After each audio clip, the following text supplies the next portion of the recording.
안녕하세요. 주식시마론 권미란입니다. 사람의 성격은 잘 변할까요? 변하지 않을까요? 사람의 성격은 단기적으로는 잘 변하지 않지만 장기적으로는 변한다고 합니다.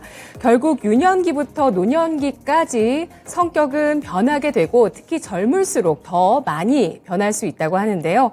성격을 이루는 5가지 요인이 있습니다. 분노와 불안, 우울 같은 부정적인 정서를 잘 느끼는 특성인 신경과민성이 첫 번째로 꼽히고요. 그 밖에도 외향성, 개방성, 우호성, 성실성 이런 요인들이 성격을 만들어주는 요인 5가지라고 하는데요.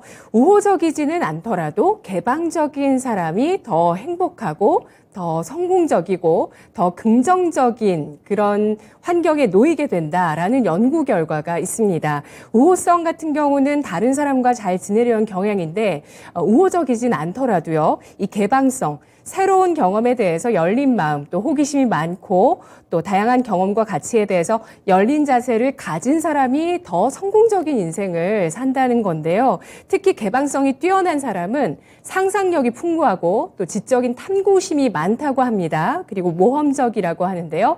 자, 우호적이진 않더라도 개방적인 사람. 이거는 주식 투자에도 마찬가지지 않을까라는 생각이 듭니다. 시장에 놓여 있는 여러 가지 변수를 다 공감하진 않더라도 모든 변수에 개방적인 자세를 갖고 있다면 더 좋은 투자 결정을 하지 않을까라는 생각이 드는데요. 오늘도 시장을 이해하는 주제를 마련해 봤습니다. 오늘은 어떤 주제가 기다릴까요? 보시죠. 신정부 기대에 건설주 들썩, 부동산 벼뜰까. 오늘 토마토 투자클럽의 서용환 전문가 만나보겠습니다. 안녕하십니까? 네, 안녕하십니까? 반갑습니다. 반갑습니다. 우리 토마토 투자클럽의 신규 전문가, 다크호스 전문가라고 제가 생각하고 있는 서용환 전문가님과 오늘 함께 할 텐데요. 스튜디오에서 이렇게 또 뵈니까 새로운 것 같아요. 아, 예. 네. 저도 처음이고 해서 많이 좀 도와주십시오. 스튜디오에 처음 나오셨거든요. 예, 항상 웹캠으로만 하다가. 예. 저희 본개편 하니까 또 토마토 TV 스튜디오에 좀 많이 나와주세요. 예, 좀 노력 좀 해보겠습니다. 예. 오늘 주제로 건설주를 준비를 해주셨고, 사실 주식시마론 주제 저희가 2가지 볼 때도 많은데, 건설주 한 가지 주제를 준비해 주셨거든요. 예. 건설 업종에 대해서 하실 말씀이 많으실 것 같아요. 예, 뭐, 제가 오늘 부동산 주제를 준비를 했는데요. 근데 뭐 제가 부동산 투자를 하는 건 아니고 우리는 주식을 투자를 해야 되니까 뭐 주식 관련해갖고 건설주가 좋다고 생각을 해서 이렇게 좀 가져왔는데 근데 이게 준비를 하다 보니까 좀 내용이 많이 있더라고요. 그러다 보니까 하나로만 준비를 하게 됐습니다. 원래 같으면은 저도 뭐 2개, 3개 이렇게 해갖고 하면 좋지 않을까 했는데 좀 내용이 좀 많아지다 보니까 오늘 하나만 좀 집중을 해보도록 하겠습니다. 예. 네. 건설주. 차기 정권의 어떤 수혜 섹터로 시장에서 가장 먼저 주목을 받았던 섹터 가운데 하나고요. 예. 그리고 일단 차기 이 정부가 이제 윤곽이 드러나면서 대선 결과가 나오면서 지금 이제 거의 한 2주차 들어섰거든요. 앞으로 어떻게 건설주가 좀 더 움직일 수 있을지 계속 잘 볼만한 시기가 아닐까. 지금 뭐 들어갈까 말까 고민을 하실 것 같습니다. 업황에 대해서 한번 좀 살펴보도록 할게요. 먼저 부동산 업황에 대해서 좀 살펴봐야 될 것 같은데 부동산 같은 경우는 뭐 사실 대선 전에도 정말 말이 많았었고 사실 이렇게 부동산 가격이 많이 올랐던 건 뭐 우리나라만의 그런 결과는 아닙니다. 전 세계적인 현상으로 장기적으로 사실은 일어나고 있는 현상이라고 저는 파악하고 있어요. 2008년 이후부터. 그렇죠. 예. 계속 지금까지 부동산 가격이 좀 전 세계적으로 많이 올라서고 있는데 부동산 정상화가 왜 어려운 것인가라는 것에 대해서 먼저 좀 생각을 해보죠. 뭐 글로벌리 하게는 근데 뭐 08년도 이전에 금융위기 이전에 부동산 가격이 크게 많이 오르지 않았습니까? 근데 그때 오르고 나서 뭐 제가 뭐 전 세계 전체적인 부동산 가격을 다 알진 못하지만 미국 부동산 같은 경우만 봤을 때는 분명히 10년도 초반 때는 그 금융위기 여파로 인해서 하락을 했었던 건 맞습니다. 그리고 나서 최근에 몇 년도에 많이 올라왔고 또 최근에는 또 특히나 더 많이 올랐죠. 근데 이렇게 많이 오른 근거에 대해서는 또 여러 가지 원인을 많이 댈 수가 있겠지만 저는 당연히 좀 유동성이 좀 많이 공급이 있지 않는가. 그런 통화량이 많아지다 보니까 실물 자산들이 많이 오른 것이 일단 첫 번째라고 보고 있고요. 글로벌리 하게는. 그리고 국내 같은 경우에는 좀 공급이 좀 많이 모자랐다. 그 공급적인 문제가 많이 있었다. 그래서 오늘 그 공급이 부족했다라는 이슈들을 제가 오늘 준비를 해서 그렇게 가지고 왔습니다. 네, 2000년 이후에 공급이 부족했던 그 근거들을 한번 확인해 보겠습니다. 팩트가 분명히 있을 것 같아요. 맞아요. 네. 그렇게 준비를 했는데 모르겠습니다. 원래 부동산에는 뭐 전문가분들이 너무 많고 우리나라 국민 여러분들 뭐 거의 다 모두가 다 전문가시다 보니까 말씀이 좀 많이 나오실 거는 같은데 그래도 제가 제 나름대로 준비를 해봤으니까 한번 들어보시고 수긍을 한번 각자 알아서 해보시면 될 것 같습니다. 예. 네. 정말 부동산은 진짜 요즘 뭐 말도 많고 전문가도 많아요. 근데 이렇게 어떤 각도로 보느냐에 따라서 사실 좀 다르게 볼 수도 있는 내용들이기도 하고, 그리고 또 헤드라인에 따라서 사실 좀 많이 호도되는 면도 있는데 맞습니다. 오늘 또 열심히 찾아오신 팩트들을 한번 확인해 보도록 하겠습니다. 국내 부동산 시장의 공급이 어느 정도로 부족했나요? 공급이 부족했다라고 하고 그 세대수나 뭐 이렇게 아파트 숫자로 뭐 이렇게 말씀드리는 통계는 사실 어렵습니다. 그건 좀 어렵고 근데 제가 뒷부분에 좀 준비를 했는데 근데 저는 그 공급이 모자랐다는 것을 결국에는 가격이랑 그리고 미분양 세대수가 많이 지금 적은 상태인데 그걸로 알 수 있지 않는가 좀 그렇게 보고 있습니다. 근데 그건 잠시 후에 알아볼게요. 그건 좀 이따 알아보도록 하겠습니다. 노무현 정권 때부터 부동산 공급이 부족했다고요? 예.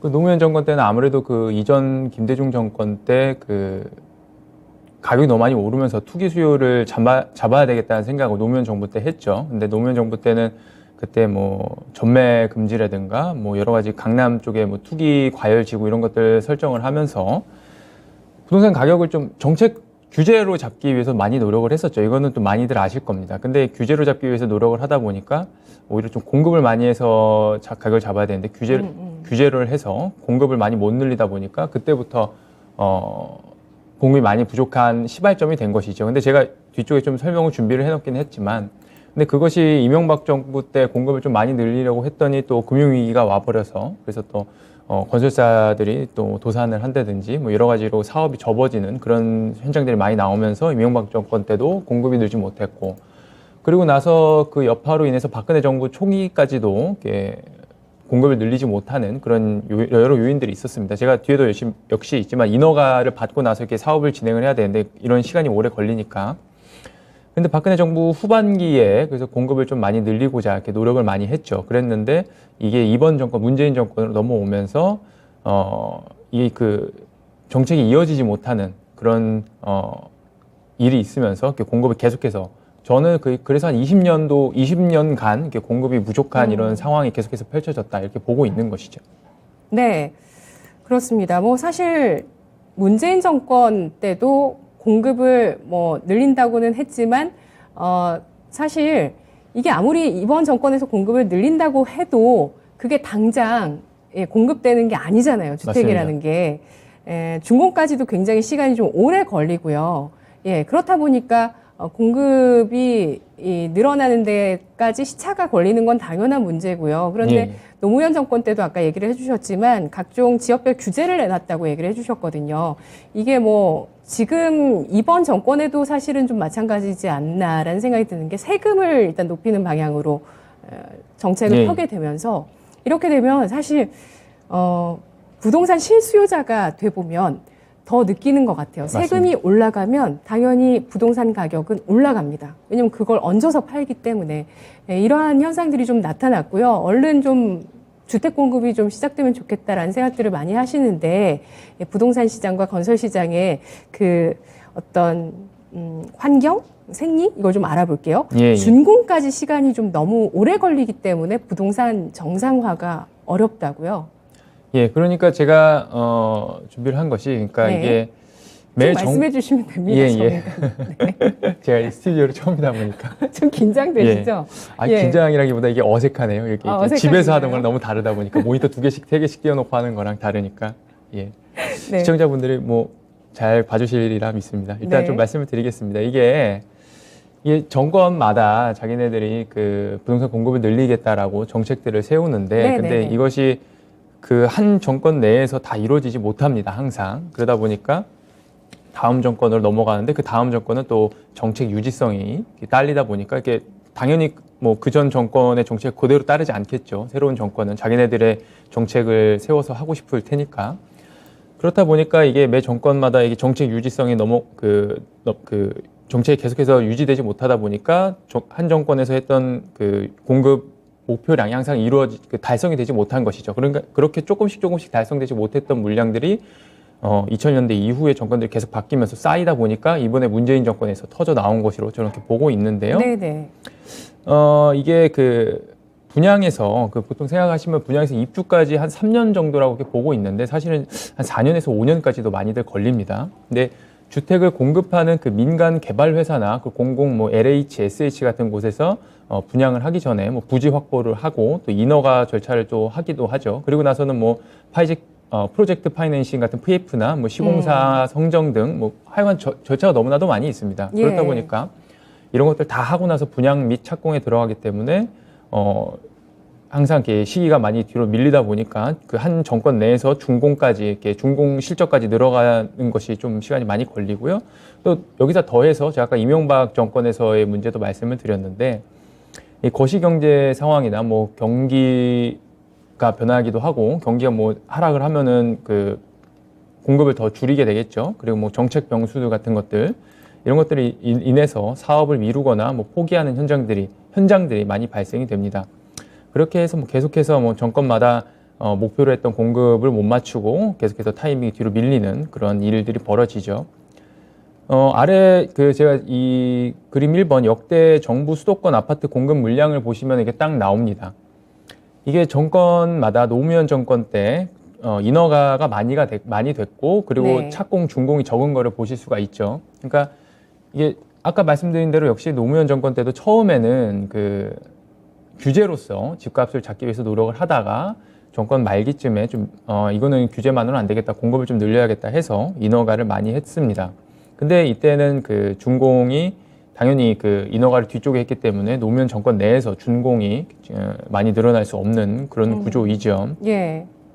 그리고 이게 그러니까 그렇다 보니까 이 노무현 정권 때는 인허가 숫자는 좀 많이 있었습니다. 네. 그 문재인 정권 때까지 가장 많은 숫자라고 보시면 될 것 같고, 그 다음에 착공 물량입니다. 착공 물량인데 인허가 이후에 뭐 시장 여건에 따라서 많이 변동이 되죠. 그러니까 착공 당시에 부동산 시장 분위기를 좀 엿볼 수 있는 그런 숫자가 되겠습니다. 그러니까 착공이 많아지면은 부동산 시장이 좀 좋아진다 이렇게 볼 수가 있겠죠. 인허가 이후 분양 및 착공으로 이어진 물량은 그 이명박 정권 때 가장 적습니다. 예, 이건 역시 금융위기 여파로 이렇게 됐던 것이죠. 근데 이게 그 노무현 정권에서 인허가를 많이 내줘도 그 금융위기로 인해서 그 뒷정권에도 그 인허가가 다 실현이 되지 못했던 그런 것입니다. 이명박 정권 때는 그 미분양도 많이 쌓여갔기 때문에 그 일을 처리하기 위한 어떤 그런 정권의 조치들도 많이 있었죠. 그리고 또 준공은 공사를 완료하고 나서 입주를 앞둔 것을 이야기를 합니다. 이명박 정권 당시에 뭐 부동산이 좋지가 못하다 보니까 인허가도 적게 되고 착공 준공도 적게 되고 그러다 보니까 박근혜 정권 때도 준공이 적어지는 뒤로 계속 밀리다 보니까 박근혜 정권에서의 준공도 너무나도 적어지는 그런 상황이 펼쳐졌던 것이죠. 문재인 정권을 보면은 그 인허가 착공 준공이 많은 것을 보실 수가 있습니다. 이 그래프가 네. 이 그래프로 봐도 되겠네요. 예. 예. 이 그래프로 보면은 보셔야 되는데. 2017년에 문재인 정권이 들어섰는데 예. 2017년부터 늘어나기 시작해서 18년에 굉장히 준공이 많았어요. 공사가 그쵸. 공사가 다 끝난 아파트 현장. 예. 그렇죠?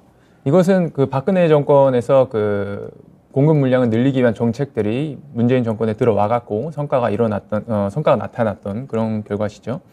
그러니까 지금 나오신 올라온 그래프를 보시면은 이게 그 14년도, 15년도까지 주택 공급 물량, 그러니까 인허가, 준공, 착공을 다 합한 물량이 매우 적습니다. 그리고 나서 15년도, 16년도 이게 참 밑에 연도수가 참 흐려갖고 잘 안 보이네요. 예, 15년도, 16년도에는 이게 공급 물량이 확 많이 는 거를 보실 수가 있습니다. 특히나 착공과 인허가 숫자가 많이 늘은 거를 보실 수가 있죠. 여기 가운데 네. 빨간색 쪽이 준공입니다. 네. 그러다가 이제 17년도에 오면서 착공도 줄고 인허가는 그전 수준이긴 했는데 이거는 그 이전 정권에서 약간 인허가 물량이 넘어온 것이 아닐까라는 생각이 좀 들고요. 근데 준공이 많이 늘어난 걸 보실 수가 있습니다. 17년도, 18년도에 준공이 많이 늘었죠. 그 이전 연도를 다 비교를 해봐도 그랬고, 그리고 나서 쭉 준공은 조금씩 줄고 인허가도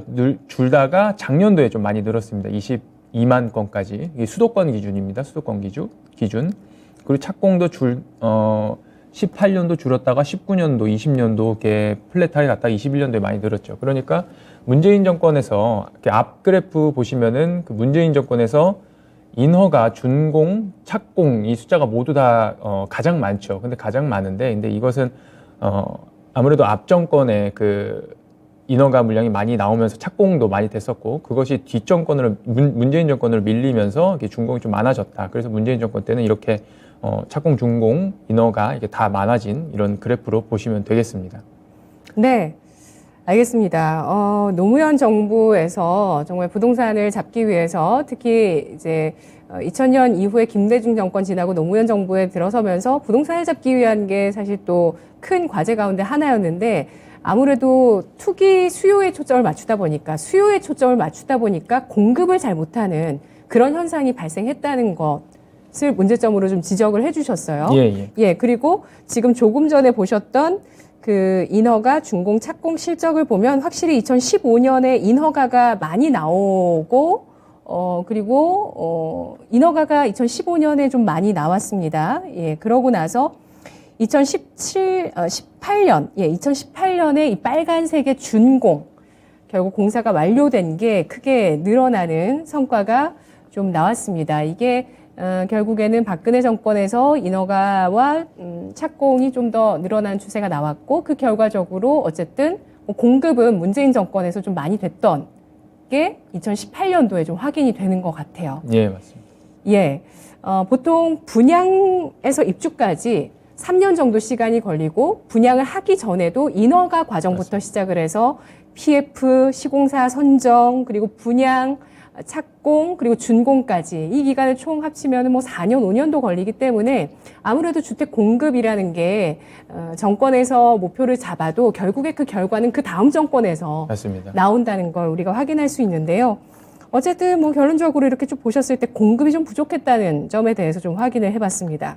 그러면 수요는 어땠을까요? 그동안 좀 수요는 견조하게 이어졌는지도 궁금하고, 또 언론이나 정치권에서는 항상 실수요와 투기 수요를 이렇게 가르는데 그걸 가르는 기준이 있는가라는 생각도 저는 사실 들긴 합니다. 수요 어떻게 보시나요? 예.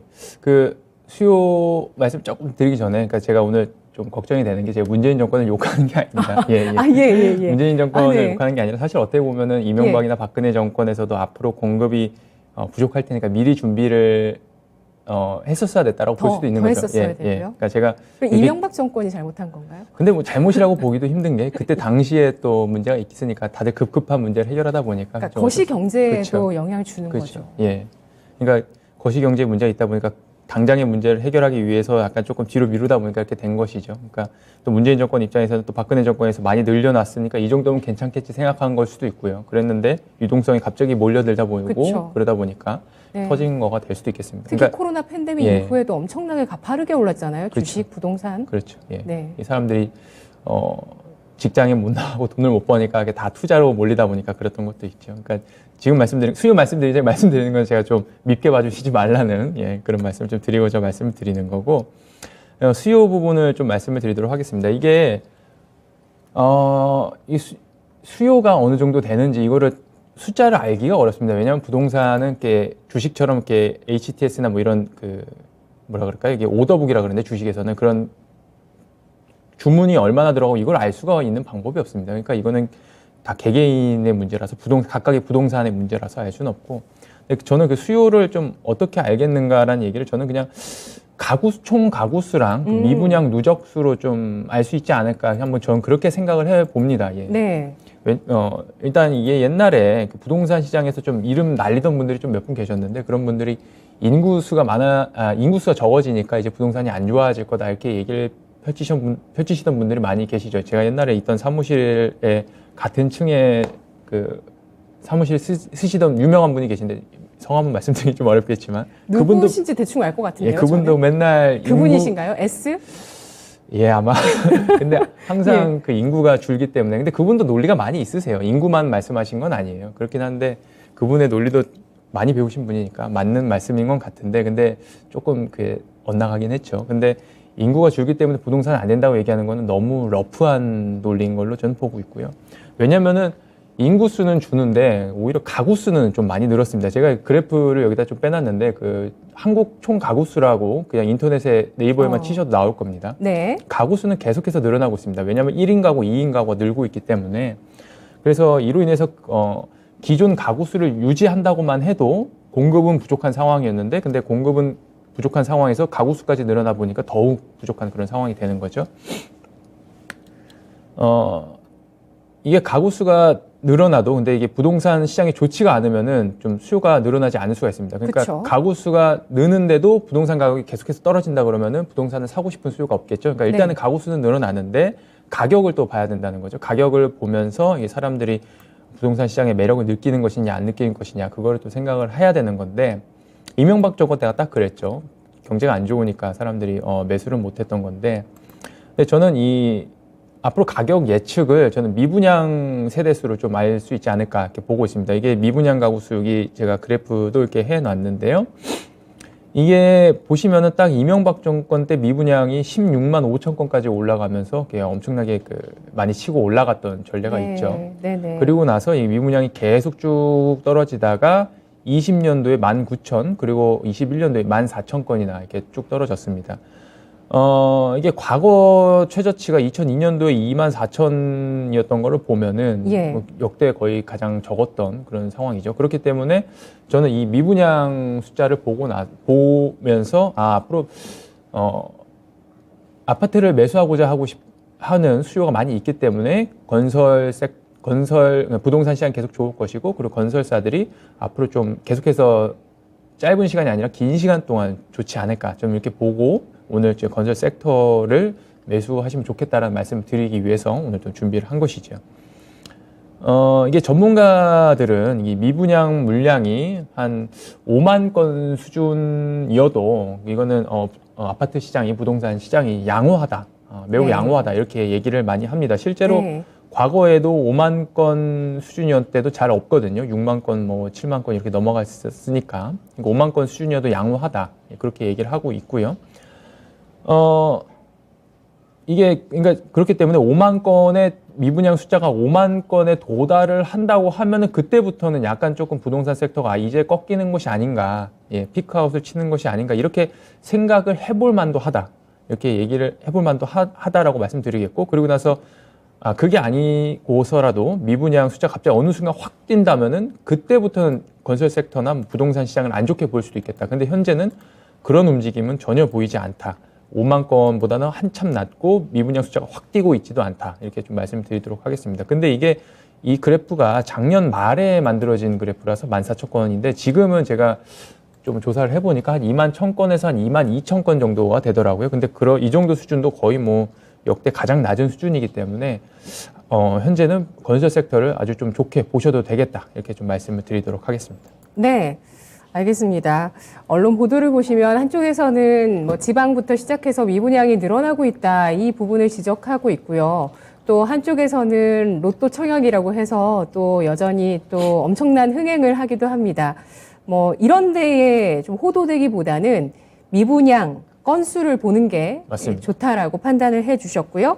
그리고 지금 현재로 한 2만 건 넘어서는데 5만 건까지 갑자기 좀 늘어난다든지 그 추세로 5만 건 이상을 돌파하게 됐을 때는 부동산 시장에 좀 어떤 부동산 섹터에서 좀 벗어나야 되겠다. 한번 팔고 도망쳐야 되겠다. 그렇게 보시면 되겠습니다. 예, 부동산 업황의 예. 둔화 가능성을 볼 수 있는 것을 미분양 가구수 5만 건 기준으로 판단해 주셨습니다. 시간이 생각보다 잘 가는데요. 아, 예, 금방 시간이 다 됐어요. 그러면 건설 섹터 가운데서 수혜주를 꼽아보도록 하겠습니다. 저도 사실 개인적으로 오전 방송 진행할 때 산업 리포트 더 팩트라는 코너를 진행하는데 대선 전날에 봤던 섹터가 건설, 건자재 섹터였어요.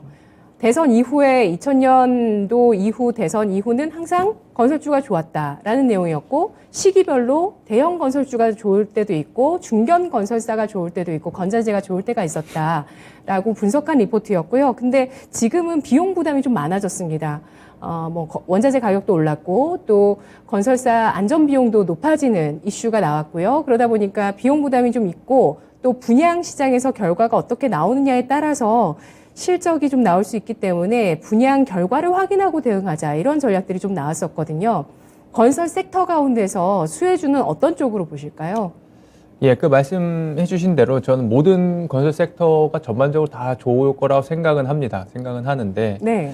근데 이것도 뒤에 좀 준비를 해놨던 내용이긴 한데 건자재 쪽에서는 좀 실적이 잘 나오는 종목들이 좀 찾기 많이 어렵습니다. 과거에 좋았던 종목들은 많이 있는데 여러 가지 이슈들로 인해서 좀 어려운 것들이 많이 있고 근데 건설사들은 실적은 지금도 잘 나오고 있고 앞으로도 잘 나올 것 같은데 근데 대형사 같은 경우에는 이미 밸류를 좀 많이 받아 있는 상태고요. 저도 대형사 매수가 좀 편하지 않을까라는 생각이 드는데 근데 밸류가 좀 많이 받아 있는 상태고 그래서 뭐 중소 건설사나 아니면은 제가 오늘 준비한 거는 신탁사들 이런 사들이 좀 많이 좋지 않을까라는 좀 생각을 하고 있습니다. 이게 한국토지신탁이나 한국자산신탁 같은 신탁사들이 상장이 돼 있죠. 이번 건설 사이클에서 화두는 누가 뭐래도 재개발입니다. 재개발. 네네. 어제 뭐 서울 지역에서 뭐 창신, 숭인 등 뭐 21개 지역에서 뭐 재개발한다는 보도가 나오기도 했습니다. 오세훈 서울시장도 재개발을 아주 본격적으로 하기 위해서 많이 그 노력을 하고 있고요. 윤석열 당선인도 재개발에 대한 어떤 그 여러 가지 그 규제를 낮추고 허가를 좀 잘 쉽게 내주는 듯 해서 좀 재개발을 많이 하겠다라는 얘기들을 많이 했죠. 근데 이게 신탁사들이 재개발에 기존에는 그 신축 재개발이 아니고 그냥 처음부터 개발하는 아파트 단지에만 이렇게 들어갔다고 하면 이제는 16년도부터 이렇게 재개발에도 이 신탁사들이 사업을 할 수 있는 그런 그러니까 허가가 나왔습니다. 그때부터. 이제 기존의 그 재개발은 그 재개발 지역에 있는 조합원들이 뭐 직접 시공사하고 컨택을 해서 뭐 시쳇말로는 뭐 소위 거의 다이다이 뜬다 그러죠. 그렇게 하는 형식으로 사업을 진행을 했는데요. 근데 이게 16년도부터 제도가 바뀌면서 이게 신탁사들도 재개발 사업을 할 수 있도록 허가가 됐습니다. 이게 그 신탁사 입장에서는 기존 개발 업무와 그 크게 다를 바가 없기 때문에 추가적으로 큰 노력 없이 그 시장 영역을 크게 넓힐 수 있는 기회가 됐고요. 이제 그동안 규제로 인해서 그 신탁사들은 그 재개발 사업 부분에서 그 소득을 얻을 수가 없었는데 이제부터는 이렇게 소득을 크게 늘릴 수가 있는 그런 상황이 됐죠. 근데 이 조합원들이 그 신탁사의 개발을 맡기면은 이렇게 수수료가 발생을 합니다. 이게 분양 매출의 2%에서 4% 정도가 발생이 되는데요. 이게 적지는 않죠. 근데 그럼에도 그 신탁사들에게 맡길 수 있는 요인은 아주 충분합니다. 이게 뭐 여러 가지 이렇게 절차에 대한 그 절차들을 대신 해준다는 이런 그 절차를 대신 해준다는 그 서비스 면에서도 그 요인이 많이 있겠지만 무엇보다도 아파트 준공까지의 시간을 많이 단축시켜주기 때문입니다. 이게 짧게는 1년에서 뭐 네. 길게는 4년까지도 이렇게 단축을 시켜주는데요. 그게 어떻게 가능할까요? 이게 아무래도 이 허가 과정에서 아파트를 그 허가를 받기 위해서 조금 뭐 여기서 설계를 조금 잘못하면 허가가 안 나오고 막 이런 문제들이 많이 있지 않겠습니까? 그리고 또 그 부동산 자금을 이렇게 끌어오는 것도 신탁사들이 자기네들이 미리 다 이렇게 있기 때문에 그런 것들을 이렇게 빨리빨리 진행을 시켜주는 것이죠. 그리고 조합원들끼리의 아무래도 조합원들끼리 동등한 위치에서 이렇게 자기네들이 이렇게 협의를 하다 보면 이게 의견 충돌이 생기고 한두 명이 그렇죠. 기분이 상해버리면 또 다 물거품이 돼버리는 그런 경우가 많이 있는데 근데 신탁사들이 이게 노하우가 많이 있다 보니까 이런 것들을 빨리빨리 처리를 하는 거죠. 그리고 아마 계약을 할 때도 조합원들이 이러한 것은 신탁사들이 진행하는 것에 토를 달지 않는다 이런 계약들도 있기 때문에 신탁사들이 빨리 진행을 시킬 수 있는 노하우가 있습니다. 근데 이게 시간을 단축시켜 주기 때문에 이게 이 기간 동안에 그 자본 비용을 좀 생각을 한다고 하면은 이게 아파트 보유자들 같은 경우에는 이게 대출을 받아서 많이 사기 때문에 이게 1%, 2%에서 4%는 오히려 매우 싸게 먹히는 거죠. 예, 자기네들이 조합원들끼리 잘 이야기하면은 그것마저도 아껴지겠지만 사실은 그런 경우가 거의 잘 없지 않나 이렇게 얘기를 할 수가 있겠습니다. 그래서 이 종목 두 개를 좀 말씀을 드리자고 하면은 이게 두 기업 모두 한 PER이 4 정도 수준입니다. 한국토지신탁 같은 경우에는 동부건설이 자회사라서 이게 동부건설에서 일회성 이익이 발생을 해갖고 네. 좀 평년 대비 좀 이익이 좀 많이 나오긴 했는데요. 한국자산신탁은 좀 그런 것이 잘 없이 그냥 순수하게 PER 이렇게 낮은 상황입니다. 이게 그 다음은 그 두 회사의 수주액인데요. 이게 수주액 이게 어떻게 띄울 수가 나오네요. 예, 나오네요. 수주액입니다. 이게 지금 먼저 한국자산신탁인데요. 이 회사가 상장을 옛날부터 하지 않았기 때문에 18년도 이후부터만 이게 수주액이 나왔습니다. 이게 역대 최고 수준입니다. 한국자산신탁도 지금 2,260억 수준으로서 작년 말에 역대 최고 수준이고요. 그리고 한국토지신탁도 보시면은 21년도에 누계액으로 2,500억, 2,580억 이렇게 나오고 있습니다. 이게 지금 현재 그 재개발 규제 같은 것들이 문재인 정권에서 많이 풀리지 않은 상황에서 네. 이 정도의 수주액을 기록을 한 것이거든요. 예. 근데 이게 이제 재개발을 이제 그 규제가 많이 풀리면서 재개발이 많이 늘어나고 신탁사에서 재개발 물량을 가져온다고 하면은 기존에 아무것도 없었던 땅에서 아파트 올라가는 것을 가져오는 것과 재개발 물량 가져오는 거 해서 수주액이 올해 다시금 역대 최고를 경신을 하지 않을까 좀 그렇게 생각을 하고 있습니다. 이게 매년 이렇게 수주액이 이렇게 많이 늘어난다고 하면은 이게 한국 자산신탁이나 토지신탁이나 이게 이익률이 매우 높습니다. 여기가 뭐 원재료가 나가는 것이 없이 뭐 서비스업, 일종의 서비스업이라고 보면 되기 때문에 이 매출로 그대로 꽂히면서 거의 절반 수준, 영업이익 한 50% 조금 안 되는 수준으로 와. 이익이 꽂히기 때문에 네네. 예, 상당히 올해 재개발의 그 주목을 받으면서 한국자산신탁, 한국토지신탁이 재개발 사업을 본격적으로 이제부터 시작을 한다는 뉴스가 나오면서 그때부터 주가가 좀 많이 뛰지 않을까 그렇게 생각을 합니다. 배당도 많이 주기 때문에 배당주로서도 상당히 좋은 그런 종목이 되겠죠. 네, 그렇습니다. 이 신탁 기업들을 따로 분류해서 이제 좀 보셔야 될 것 같습니다. 이 부동산 신탁이라는 게 부동산을 갖고 있는데 이거를 뭐 자금이나 경험이 없어서 활용하기 어려운 사람들이 맡기는 겁니다. 부동산 신탁이라고 해서 내 부동산을 믿을 신 부탁할 탁 예, 해서 믿고 맡긴다라는 게 이 부동산 신탁업이고요. 부동산 신탁업을 하는 기업이 국내 상장 기업 2개가 딱 있네요. 예. 2개 기업이 있고요. 앞으로 재개발, 재건축이 확대되면서 이런 신탁을 받는 업무들이 부동산 신탁 기업들이 더 늘어날 것으로 예상을 해주셨고 이러한 사업이 마진도 굉장히 좋다는 점 그리고 배당 역시도 많이 주고 있다는 점을 주목해 주셨습니다. 수주 지표를 조금 전에 확인을 해봤는데 아마 이 종목들이 주가가 움직이는 시기가 재개발이 좀 많아지면서 어떤 부동산 신탁업에서 맡아서 한다 이런 뉴스가 많아지면 그때부터 움직일 거다. 그렇죠. 라고 해주셨어요. 아직 안 움직이고 있어요. 말씀 그대로. 예. 지금 이 종목들은 굉장히 주가 위치가 매력적인 것 같아요. 맞습니다.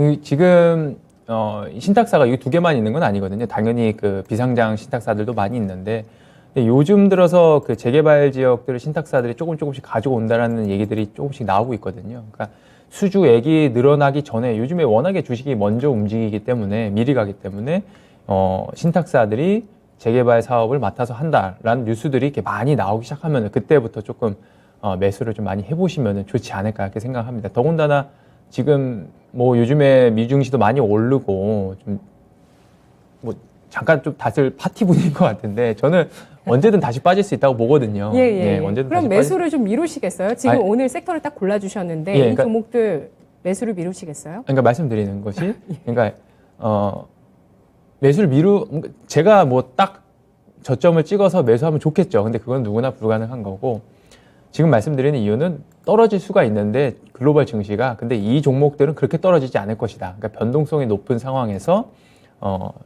주식이 좀 되게 방어를 많이 해주고 그리고 호재가 터지면서 다시 상승도 빨리 하지 않을까 이렇게 생각을 하는 것이죠. 예. 네, 한국자산신탁 지금 제가 꺼내보고 있는데 말씀하셨듯이 PR이 4배 정도 수준이고요. PBR은 0.6배, 그리고 배당 수익률은 5.35%. 지난해만큼 배당을 준다면 현재 주가에서 5% 넘게 배당 수익률을 볼 수 있다라는 것을 지금 지표를 통해서 확인할 수 있습니다. 오늘 건설주라는 주제를 준비해 주신 이유가 지금 뭐 시장 변동성은 크고 아직은 불안하지만 마음 편하게 투자할 투자처가 명확히 보인다. 그렇죠. 라는 자신감으로 예. 이걸 가지고 와주신 것 같아요. 이걸 사면 뭐 손해는 크게 보더라도 크게 보진 않을 것이다. 웬만하면은 수익을 얻을 것이다. 그렇게 생각을 해서 준비를 해봤습니다. 예, 알겠습니다. 서용한 전문가 하면 뭐 저랑 방송을 워낙 최근 제가 토마토 컴팩하고 나서 오래 계속하고 있어서 제가 잘 알고 예. 있는데 덱스터, 예. 경농 초기 시세 발굴했습니다. 과연 이 신탁업도 또 주가가 올라질지 제가 또 눈을 크게 뜨고 한번 지켜보도록 할게요. 자, 그러면 아까 가구 수가 증가하고 있기 때문에 부동산 수요가 뒷받침되고 있다 이렇게 설명을 해주셨는데 분명히 인구가 감소하는 시기가 옵니다. 지금 이게 우리 경제에 사실 큰 위협 가운데 하나거든요. 근데 인구가 감소하게 되면 결국에는 가구 수가 감소해서 부동산 시장에 영향을 주진 않을까요?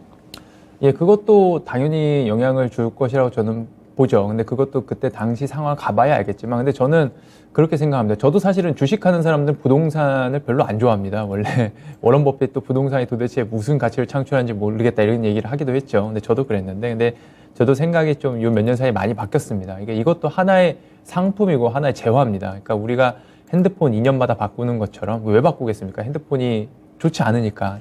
기능을 잘 하지 못하니까 바꾸지 않겠습니까? 매일 쓰는 건데 그쵸. 안 좋으면 좀 많이 신경 쓰이잖아요. 그렇죠. 주택도 결국에는 낡고 그리고 더 좋은 상품이 나오기 때문에 그러한 상품이 업그레이드 된다는 측면에서 계속해서 부동산에 대한 수요는 있을 거라고 보는 거죠. 근데 다만 인구가 계속 늘어나는 상황에서의 상승은 뭐 없을 수는 있겠죠. 근데 그때 당시에 또 공급을 또 봐야 되겠죠. 공급이 줄면은 인구가 주는 것보다 공급이 더 많이 줄면은 그때는 또 괜찮을 수가 있겠죠. 그러니까 이 하나의 재화라는 관점에서도 보셔야 되는 거고 그때 당시에 공급이 얼마나 늘어나는가 줄어드는가 그것도 보셔야 되는 거죠. 예, 그렇게 보면은 부동산이 뭐 그냥 인구가 줄어서 가격이 떨어진다 보는 건 너무 1차원적인 생각이 아닐까라는 생각을 합니다. 예. 네, 알겠습니다. 저도 뭐 관심이 많아서 부동산 이야기들을 참 많이 듣게 되는데 예.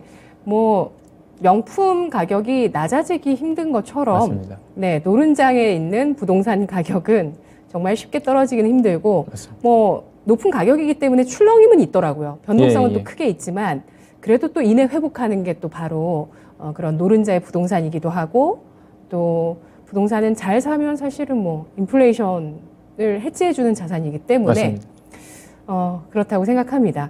예, 그러면 건설사, 건자재 관련주 가운데 또 종목을 골라보도록 하겠습니다. 아까 대형 건설사가 괜찮아 보인다고 하셨고, 건자재는 비용 부담 때문에 실적이 좀 부진할 수 있다고 보시는 것 같아요? 예, 예. 뭐, 일단 건자재 쪽을 좀 말씀을 드려보도록 하겠습니다. 건자재 쪽은 뭐 여러 가지가 있죠. 뭐, 시멘트 쪽도 있을 것이고, 뭐, 철강도 있을 수 있을 것이고, 뭐, 아니면은 뭐 욕실 관련 품들, 뭐, 어쨌든 되게 광범위하죠. 광범위한데, 근데 제가 작년부터 이렇게 대선이 진행이 되면서 건설 쪽이 많이 좋지 않을까라 생각을 하면서 관련 섹터들을 사실 하나하나 다 봤거든요. 봤는데, 건자재 업체들이 좀 실적이 잘 나오는 곳이 참 잘 드뭅니다. 드물고, 과거에 뭐 실적이 잘 나왔던 종목들이 뭐 저도 이렇게,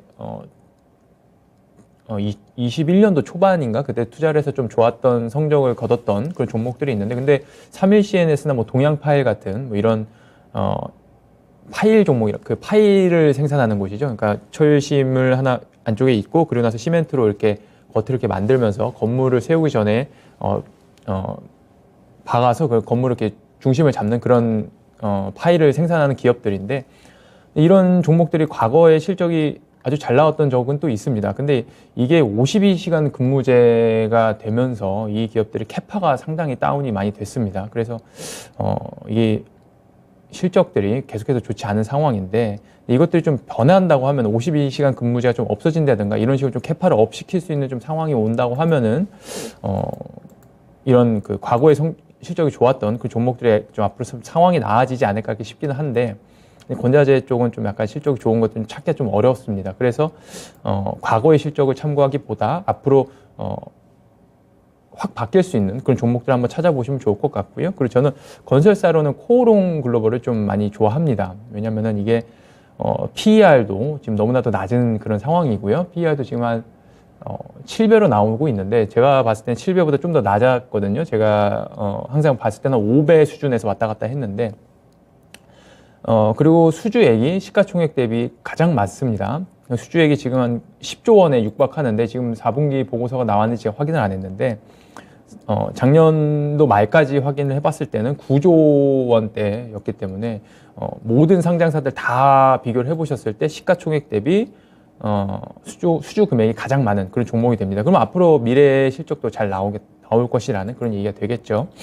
그리고 ROE도 가장 높고요. 예, 그리고 그렇기 때문에 코오롱 글로벌 건설사 중에서는 좀 많이 좋게 보는 그런 종목입니다. 다만 좀 중소형 종목이라서 시장의 주목을 좀 많이 받지는 않는데, 근데 앞으로 좀 실적이 많이 나오면서 다시 좀 주목을 받지 않을까 좀 그렇게 생각을 하고 있습니다. 네. 건설사 가운데서 코오롱 글로벌 최선주로 꼽아주셨고요. 뭐 이런 건설 수주 말고도 앞으로 신재생 관련한 예. 수주들도 계속 주목해서 볼 만한 종목이었습니다. 또 이 건설 밸류체인 가운데서 시멘트 관련한 얘기도 최근에 나오고 있어요. 뭐 유연탄 가격 얘기도 좀 있었고 원자재 가격은 올라갑니다. 그런데 시멘트 재고가 지금 좀 부족한 수준이어서 건설 현장이 멈춰설 수도 있다라는 우려까지 나오거든요. 그만큼 수요는 많은데 시멘트 재고가 좀 부족하대요. 건설주 앞으로 어떻게 될까요? 시멘트 쪽을 말씀을 하시는 거죠? 시멘트주. 예, 시멘트주. 전망해 주시죠. 이게 시멘트 쪽도 참 수요는 많은데 공급이 없어서 많이 부족을 해서 좀 문제가 많이 있죠. 그래서 시멘트를 좀 매수하신 분들이 많이 계신 걸로 아는데, 근데 또 안 좋은 얘기해서 좀 죄송스럽긴 한데, 이게 시멘트 가격을 올려야 되는데 이게 가격을 올리기가 쉽지가 않습니다. 이게 시멘트 업체들은 레미콘 협회랑 이렇게 가격을 이렇게 협상을 합니다. 근데 레미콘 협회에서 워낙에 가격 인상을 잘 안 받아줍니다. 근데 지금 유연탄이 이렇게 시멘트 원가에 매우 많이 차지를 하는 유연탄이 원래 이게 지금 이렇게 오르기 이전에는 톤당 한 60불 정도였는데 지금 400불이 넘어갔다가 이제 조금 진정이 돼서 300불 수준이 됐습니다. 근데 이게 시멘트 현재 가격은 과거에 60불대 기준으로 맞춰져 있는 상황인데, 이 원재료 가격이 5배가 뛰었는데, 이 정도에 맞춰서 레미콘 업체들은 아마 가격 협상을 잘 안 해줄 겁니다. 그래서 시장이 예상하는 것만큼 시멘트 가격이 상승을 하지는 않을 것 같아요. 그래서 저는 시멘트 섹터도 그렇게 실적이 잘 나오긴 좀 어렵지 않지 않겠는가 이렇게 보고는 있습니다. 근데 다만 이 주식이 실적이 잘 나온다고 오르는 게 아니라 시장에 또 주목을 받으면 좀 오르고 있기 때문에 최근에 뉴스도 많이 나와서 이런 모멘텀으로 상승은 충분히 가능하다고 저는 보고는 있습니다. 네. 예. 다만 실적 시즌에는 좀 조심할 게 이 시멘트 주고요. 그리고 건자재 역시도 올 한 해 실적은 부담 요소가 굉장히 많습니다. 그래서 건자재, 시멘트 잘 선별을 해보시고요. 기대 심리 활용한 모멘텀 플레이 시멘트 주는 현재 가능하다는 판단까지 해봤습니다. 자, 오늘 부동산 신탁업에 대해서 탑픽으로 건설업 가운데 꼽아주셨습니다. 서용한 전문가였습니다. 고맙습니다. 네, 감사합니다. 네, 대통령직 인수위원회가 총 184명으로 꾸려졌는데요. 이 가운데서 부동산 관련한 그 인사가 없었다라고 내용이 나왔었죠. 근데 184명 가운데서는 딱 한 명이 포함이 되어 있고요.